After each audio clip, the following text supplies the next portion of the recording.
हुजूर पाक सल्लल्लाहु अलैहि वसल्लम ने दुआ फरमाई, अल्लाहुम्मा बारिक लना फी रजब, ऐ अल्लाह हमारे रजब में बरकत अता फरमा। बरकत क्या होती है? बरकत किसको कहते हैं? हमारी ख्वाहिश और तमन्ना यह होती है कि हमारी औलाद भी ज्यादा हो, हमारा माल भी ज्यादा हो, हमारी उम्र भी ज्यादा हो। यह हमारी, हम सब की ख्वाहिश है। घर भी अच्छा हो, बड़ा हो, कुशादा हो, वसी हो, खूबसूरत हो। यह सब कसरत है।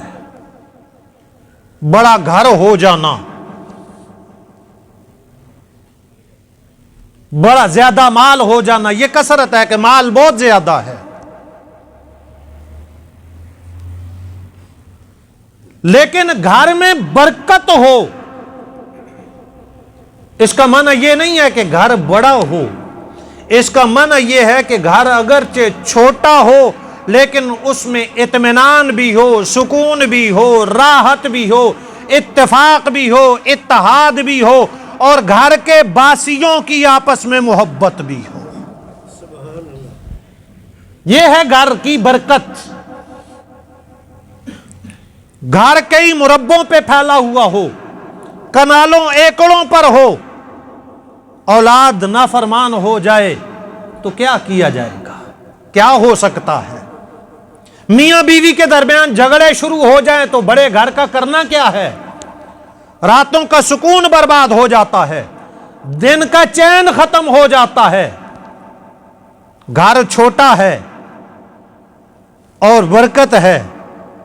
और मैं अर्ज करूं कि मेरे और आपके नबी इमामुल अंबिया हजरत मोहम्मद मुस्तफ़ा सल्लल्लाहु ताला अलैहि वसल्लम के घर में कितनी बरकत होगी, इसका अंदाजा तो कोई नहीं कर सकता ना, कि वो बरकतें उतरने का मंबा है। लेकिन आप सल्लल्लाहु अलैहि वसल्लम का घर कितना था, यह किसी को पता है?